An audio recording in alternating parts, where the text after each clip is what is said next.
E aí, pessoal do nono ano? Hoje nós vamos dar continuidade ao conteúdo do terceiro bimestre. Hoje é a aula 2 e a gente vinha falando sobre o continente asiático, suas regionalizações. Hoje nós vamos falar sobre o país mais desenvolvido do continente, né? É um país que não é muito grande, é um pouquinho maior do que o estado de São Paulo, só que é o terceiro país, né, a terceira maior economia do mundo, que é o Japão, tá?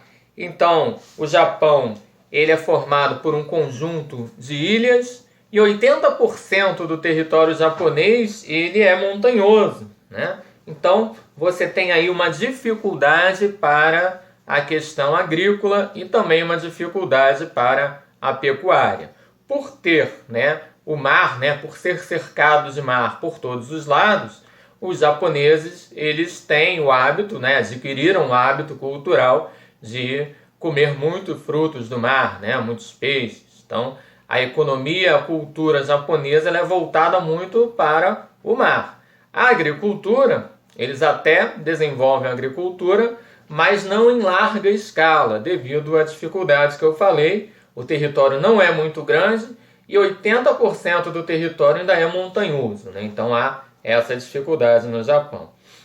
O Japão, para suprir essa dificuldade, eles optaram, né, por investir na indústria. Então a indústria hoje, a indústria japonesa, é uma das mais avançadas do mundo, né, com destaque para robótica, para nanotecnologia, microeletrônica. Então é um país que investiu demais nesse ramo, tá?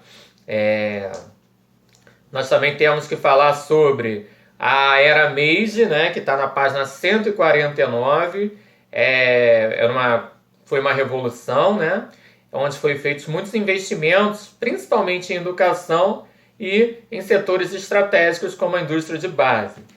E é sempre bom lembrar que o Japão, ele investe bilhões, né, de dólares, né, todos os anos, tanto na educação, tanto na tecnologia, quanto no investimento de capacitação das pessoas. Então, a educação no Japão ela é levada muito a sério, tá? Então, para você ter pessoas formadas e capacitadas para trabalhar nessas indústrias de ponta, é necessário que o ser humano, o indivíduo, adquira, né, um conhecimento bastante elevado sobre o assunto sobre a área que ele vai trabalhar, né? E eles fazem isso com bastante eficiência e sucesso, tá?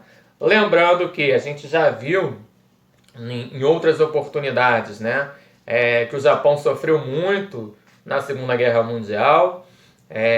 O Japão sai derrotado da Segunda Guerra Mundial, bombas, né, nucleares são jogadas no Japão, só que o Japão ele consegue se reerguer muito rapidamente, né? Muito em função de investimentos estrangeiros, né? E também por uma disciplina do próprio povo. Eles conseguem se reerguer com muita rapidez e muita força e se tornam, né, novamente uma grande potência mundial. Hoje o Japão é uma das maiores potências econômicas, tecnológicas, industriais, né, até cultural, né, mesmo. O Japão hoje é uma grande potência, né? Lembrando que o toyotismo, que é um modelo de produção assim mais flexível da indústria, ele foi criado no Japão também, né? Nos anos 50, lá na fábrica da Toyota, esse sistema ele acabou sendo desenvolvido. Esse sistema ele controla, né, a aquisição de matérias-primas conforme a capacidade de produção. No Fordismo, eles pegavam a matéria-prima, construía o que tivesse que fazer, por exemplo, o automóvel, eles faziam centenas de automóveis e nem ligavam se ia ter pessoa para consumir ou não, eles fabricavam, né?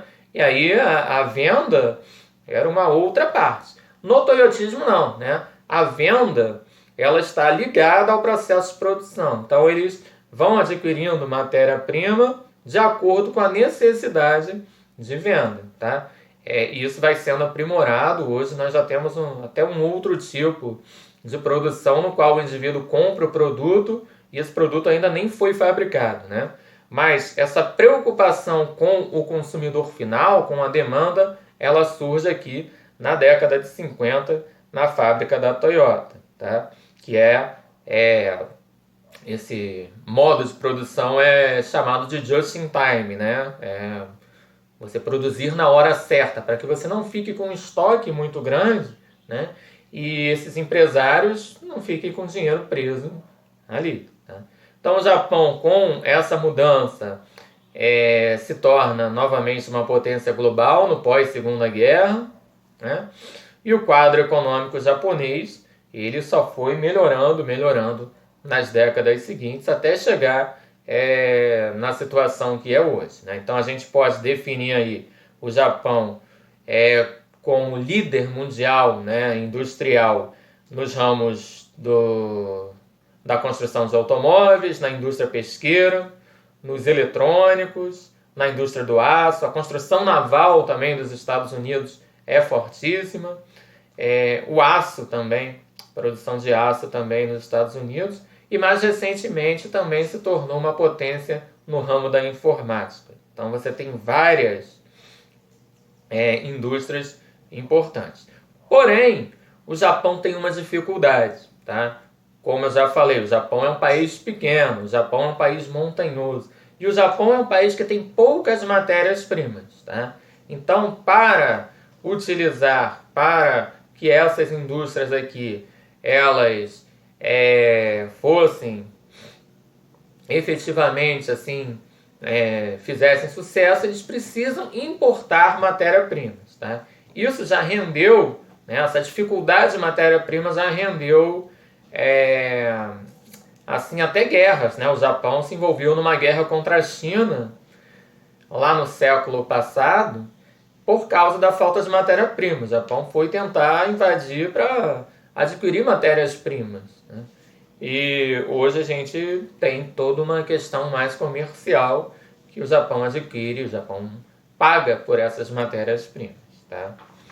E para finalizar aqui, na página 152, fala que a população está concentrada e tem uma alta qualidade de vida. Por que a população fica concentrada, né?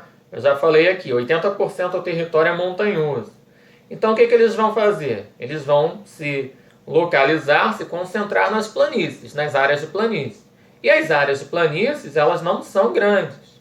Então, você tem uma população relativamente grande, né? Tóquio, por exemplo, é uma megacidade, né? Megacidades são cidades com mais de 10 milhões de habitantes. Então, Tóquio consegue concentrar ali uma população gigantesca. Entre outras cidades, né? Osaka também.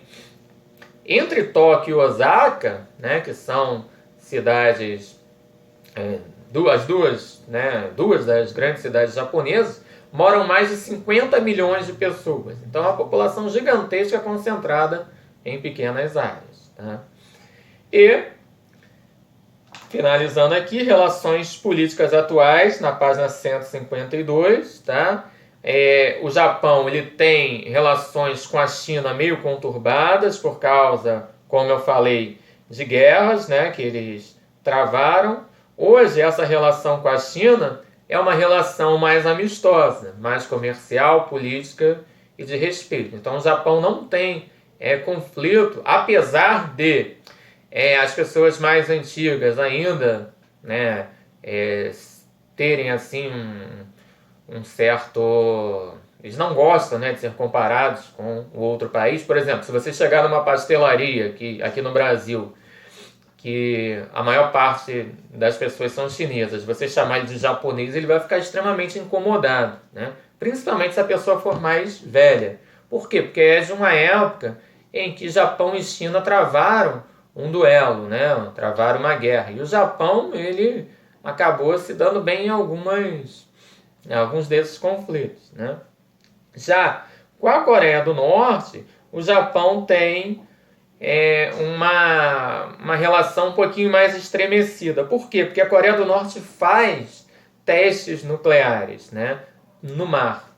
E esses testes, eles são próximos, relativamente próximos, ao território japonês. Então eles têm uma relação meio que de ressalva ali, meio não muito amistosa com os norte-coreanos, tá? E em 2017, por causa dessa postura norte-coreana, os Estados Unidos eles se mobilizaram junto ao Japão, posicionando embarcações militares para prevenir que a Coreia do Norte faça, né, alguma coisa ali, né, invada algum território, acaba explodindo alguma bomba mais próximo do território japonês, né?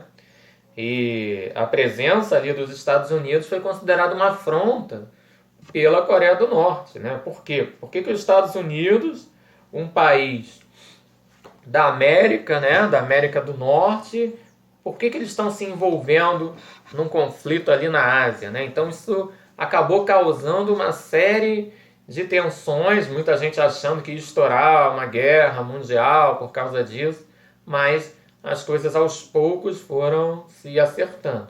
Mas até hoje ainda há uma relação muito conflituosa da Coreia do Norte com os Estados Unidos e uma relação assim não pacífica entre o Japão e a Coreia do Norte. Pessoal, para fixar essa matéria, né, é bom fazer os exercícios da página 153, que tratam justamente sobre esse assunto que eu acabei de falar sobre o Japão, tá? Então, só para a gente finalizar. Na próxima aula a gente vai iniciar falando sobre a China, tá? Então, até a próxima, pessoal. Um grande abraço.